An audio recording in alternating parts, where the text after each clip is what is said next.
We watched the Matt Walsh one. I feel like this is going to be kind of another like, oh, it's bad for your brain, bad struggles, you know what I'm saying? But let's see what we got here. Hey, my review of Squid Game, which is the biggest show on Netflix and maybe in Netflix history. I'll get to all of the details in just one moment. First, Don't plug a VPN. Sleep. Okay. What is Helix Sleep, Ben? What is it?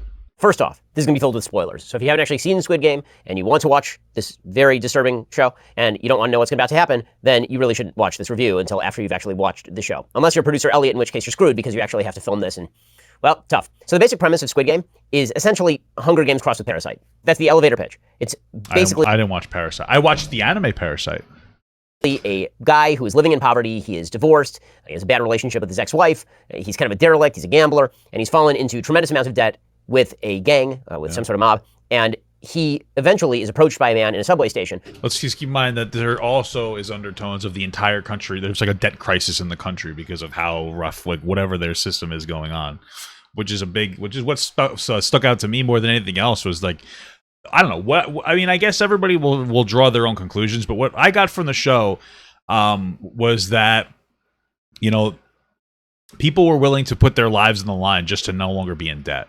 You know, who decides to play a game with him. And the stakes of the game are that if he loses, then the man gets to slap him in the face really, really hard. And if he wins, then the guy gives him money. So this goes on for a few rounds, keeps losing and losing and losing. Finally, he wins some money. And the guy hands him a card and says, if you want to play more games like this, then let me know. He, of course, decides that he's going to call the number. He ends up being kidnapped. Dude, having Ben Shapiro narrate this show is fucking bizarre. Like, Ben Shapiro narrating anything is just ridiculous. It's insane. Sort of, and taken to a place where they play these children's games. And there are going to be 6 rounds of the children's games. And if you make it through all 6 rounds, then you win this massive pot of money. What they don't tell you is that if you lose the games, then you die. So the very first episode, you have them play red light, green light, and everybody who moves during the red light phase of the game is immediately shot by snipers to death. You can kind of see this coming, frankly. Like, if you knew anything about the show or if you had any idea of where this was going, this was not a giant surprise. The first episode is not particularly gory, but it is kind of disturbing in that everybody is being killed off. But, you know, very much like Battle Royale, the Japanese precursor to Hunger Games or Hunger Games itself. As the show goes on, the games become more and more scary. You have a couple of other characters who are introduced. You have a young woman who's escaped from North Korea, who's essentially attempting to win the money so that she can give the money to a trafficker to get her mom out of North Korea and also so that she can afford to buy a house with her younger brother. You have a mob member who is attempting to pay off his bad old debts. A crazy woman whose backstory you don't actually really get. You have a friend of the main character who... People were saying that their backstory was really shrouded because the English translation was dog shit. Made something of himself and now has mysteriously ended up in this game. And the reason is because he attempted embezzlement and he used money he didn't own in order to try and buy futures, and the futures went south, and so he ends up buying millions and millions of won. Hey, sounds like a flaw of capitalism, Ben Shapiro. That guy sounds like he was engaging in the flaws of capitalism, Ben Shapiro, if you know what I'm saying. And there's this old man who's tagging along because he has brain cancer and he figures I may as well win some money for my family before I die. And they go through various permutations. Meanwhile, there's sort of a side story where a cop infiltrates and he's trying to figure out who's at the head of this organization that's attempting to create these games and torture these people. And it's kind of an interesting setup. In one episode, the people are actually allowed to be let go because the rules of the game are, once you sign up, you have to play. If you don't play... Ben, what are we doing here? Like, he's given us a good backstory, but I feel like, what did you think about it? You get shot. But if a majority of the players at any given time decide that they no longer want to play the game, then the entire game is disbanded, and the money that was collected for the game is distributed to the families of the people who died. So in an early episode, that's one of the things that happens. Everybody sort of goes back to their regular life, and then of course they end up coming back to the game because they have no options in the outside world. And this no, even the show and subtitles didn't translate well, like that girl's backstory. Really brings us to the central sort of parasite aspect of Squid Game. It is a dystopian thriller, and so the politics are very communistic in nature. The politics for this very... I want you to know, I'm pretty sure that I'm pretty sure... Let me see.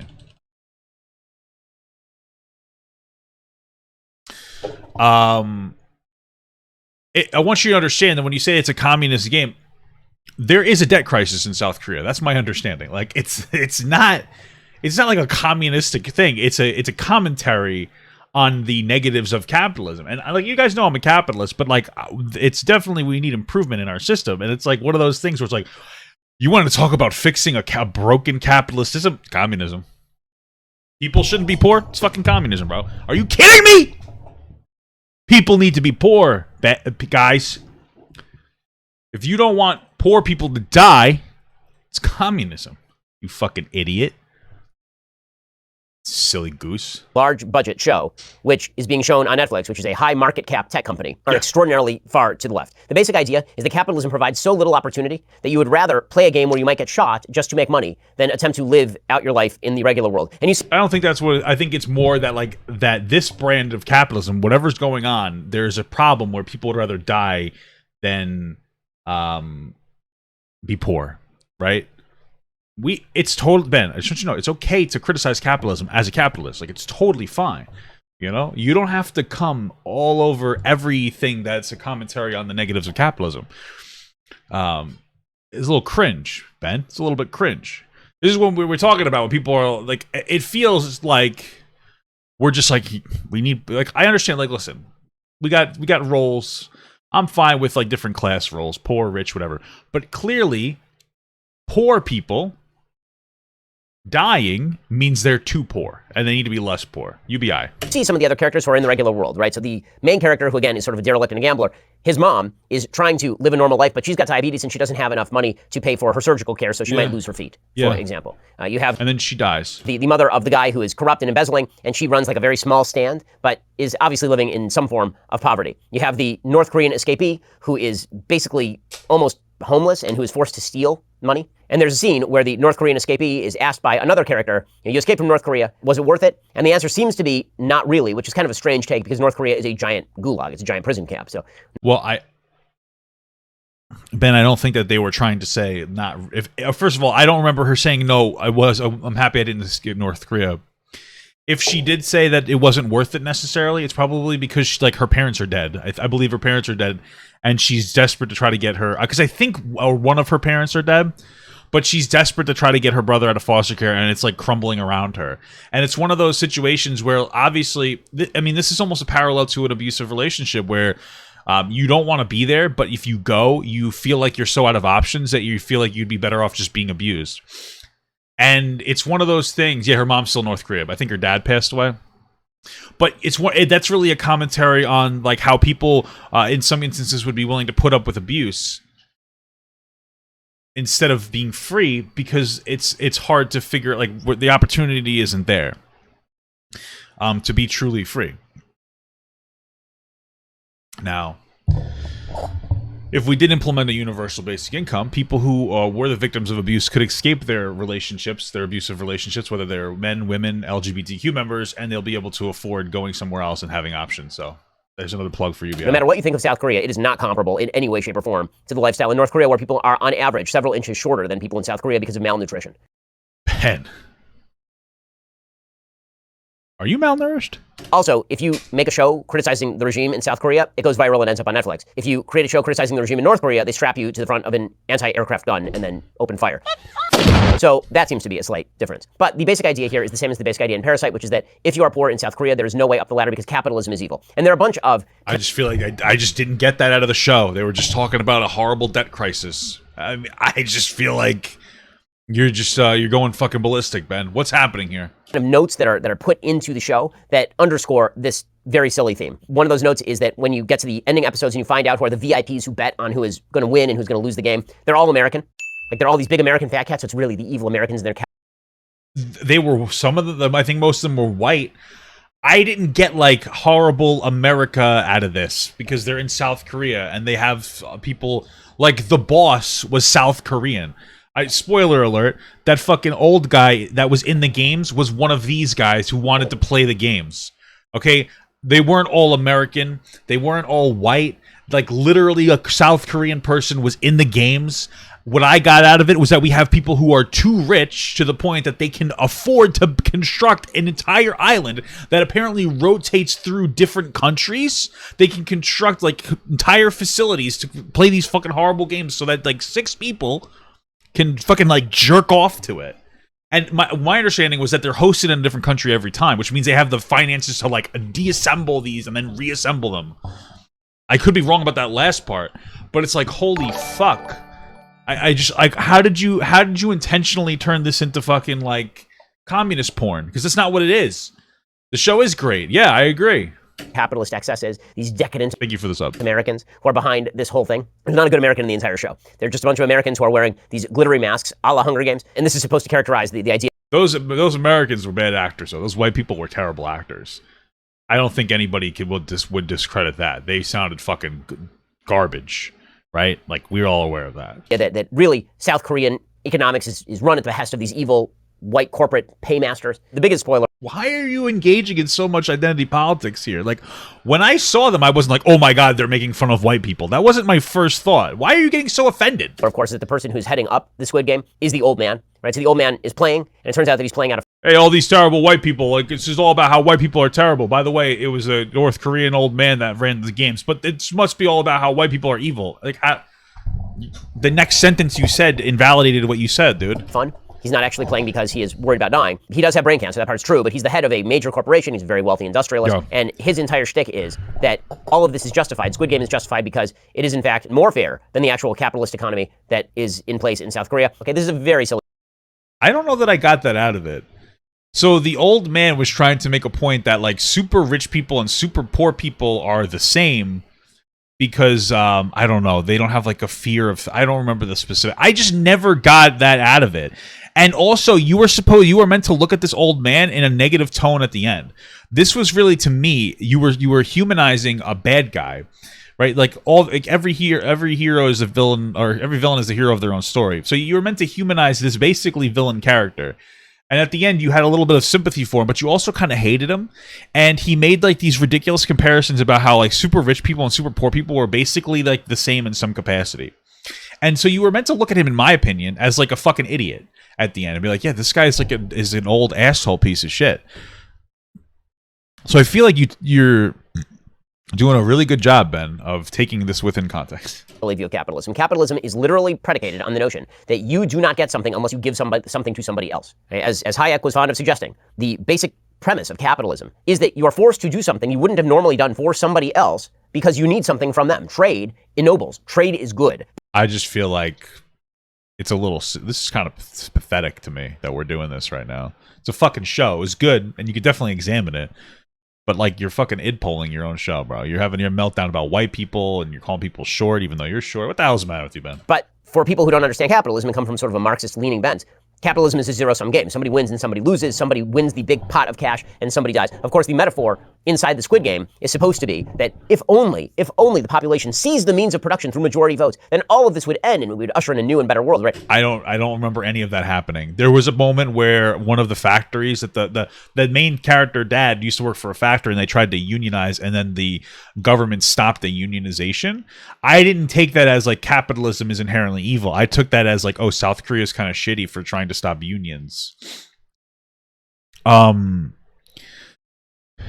Because like there's nothing wrong with like, our police are unionized, you know. So unionization is part of our capitalist society, or it should be probably more part of it. But they were suppressing unions, like just the ability to get treated fairly, right? Because a union... So here's the thing. Unions to me are very capitalist because capitalism is supposed to be based on the idea that like you can bargain for your wages. Problem is that it's not true. It's basically one boss versus like a low-skilled labor worker, right? So they can get ousted. However, if you have all your low-skilled labor workers versus your boss, the power becomes a little more equal because then they can all walk out if they get fucked with. To me, that's very capitalist. Because you actually get to bargain for your wages because the collective the collective people are like, hey, we're all going to leverage our power versus yours. You know, maybe it's not technically capitalism, but it makes the most sense to me. But like, yeah, they were suppressing that. You can't just jerk off every capitalist country and every positive or negative aspect of capitalism just because it's capitalist. All it takes is a majority vote to stop this terrible system where some people are being murdered for the benefit of other people. Okay, but that assumes that economics is a zero-sum game, right? Which it is not.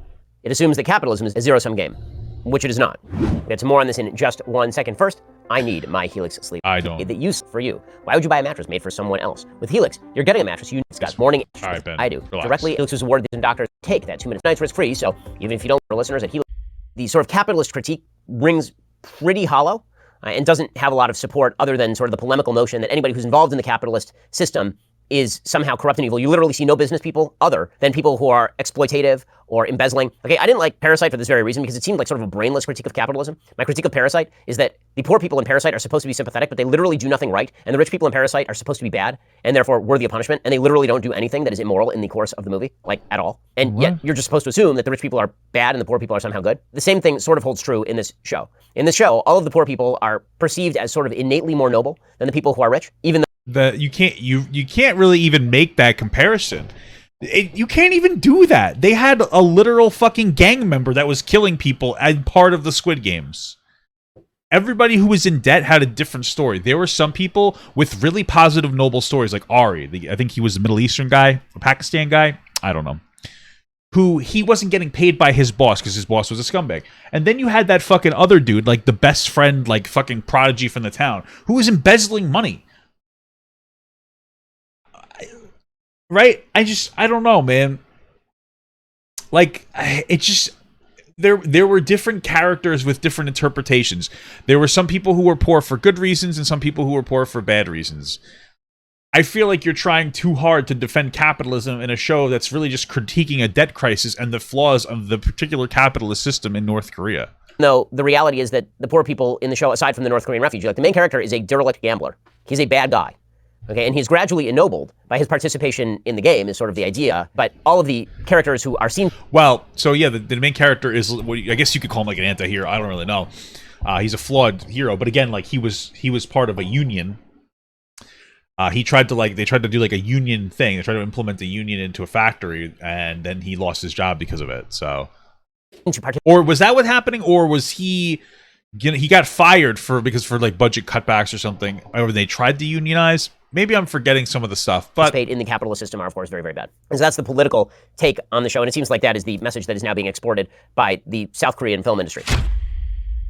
As far as the actual show itself, like whether it's entertaining or not, yeah, I mean, it's entertaining. It's definitely very watchable. It gets extremely gory. There's a very bizarre side plot about selling of bodily organs that gets really graphic and kind of gross. I will say I thought the twists were predictable. Maybe it's because I've watched too many movies, and maybe it's because I've written stuff myself, but it's pretty obvious from the beginning that whoever is going... What did Ben write?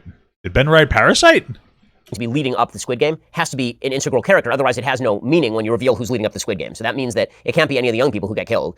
The only person it could be, theoretically, is the old man, really. So I kind of called that one maybe 3 episodes in advance. I mean, I called that quite literally the first time I saw the old man. It would just seem very obvious. Which is fine. I mean, like, listen, I don't really watch shows based on how predictable they are, necessarily. I watch shows based on how good I think the writing is. I come from a perspective where everything's been done. And so I would rather have an expected subversion of my expectations, right? Like, I know that it doesn't actually subvert my expectations if I'm expecting it, but I would rather have something that makes sense and that I can predict that still has like a reasonable subversion of expectations than something that's like a fucking jumbled dog shit garbage mess that subverts my expectations, right? Like, for instance, like fucking Game of Thrones subverted everyone's expectations because it was fucking insane and it didn't make any goddamn sense. I would have rather had something predictable happen at the end that made logical sense to the story, and I would have been like, this is really good. The story really came clean, right? So I'm okay with a little bit of predictability. The show is still pretty good, and it ended pretty well. The fight scene subverted my expectations. I thought it was pretty good. And also, the other big mystery of the show is that you have a cop who's trying to search for his brother, who's supposedly been taken into the system, and it turns out that he is a part of the system. That, again, was not super unpredictable. But overall, if you had to rate Squid Game in terms of watchability and sort of addictiveness, pretty good show. I'd give it maybe a 7 out of 10. In terms of politics, I give it like a 1 out of 10, because, again, the politics of it are so baseline Hollywood silly. They really make no level of actual sense. I presume they're setting up for a second season of Squid Game as well, because the season ends on a cliffhanger with the main character basically deciding that he is going to go take down the Squid Game as opposed to leaving the country and heading off to America. So to see his daughter. Also, you notice how they gave him red hair? They made him an SJW. I guess Ben was right. It's a political show. I'm sure that will be the second season. He will probably have to infiltrate, or he will have to figure out some way to enter into the system itself, which, I'll start to watch it, for sure. But is it worthy of the sort of high praise that it's been receiving in some quarters? Probably not. Is it watchable? For sure. The Good. Compelling, well-acted, well-produced, interesting. It's a beautiful looking show. The sets that they built for the various games are... See, really quick.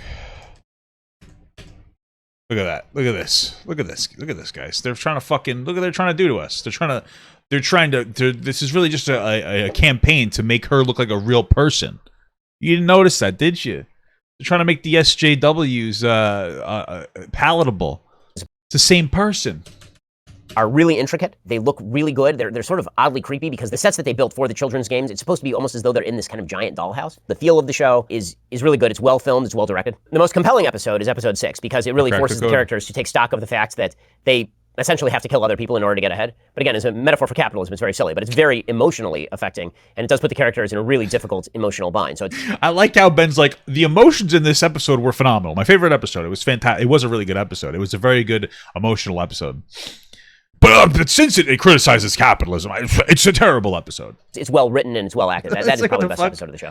The bad, politically asinine. Politically, it makes no sense at all. Somewhat predictable in terms of the twists and turns. Very, very bloody, like super bloody. So that first episode is not an indicator of what the bloodiness level will be in future episodes. That first episode just has people getting shot, like in the head, and it's fairly graphic. That is not even close to how graphic. I felt like that was the most graphic episode. Maybe that's just me. Oh, I muted it. Sorry. That first episode just has people getting shot, like in the head, and it's fairly graphic. That is not even close to how graphic the show ends up getting. They use some old film and TV tropes. So bad guys listen to classical music. This is just a reality of the world, as we all know, is that all bad people listen to classical music. It's funny because I think Ben listens to classical music. Maybe Ben just refuses to admit that. Maybe he's the bad guy. Ben, maybe you're the bad guy. All right? Just so you know. So that means that they're woken up to the Blue Danube Waltz by Strauss. And it means that the bad guys are listening to classic old jazz. You like jazz? So those are the good and the bad. Alrighty, that is my review of Squid Game. If there are other shows that you'd like me to review, other movies you'd like me to review, leave a note in the comment section below and leave us a like as well.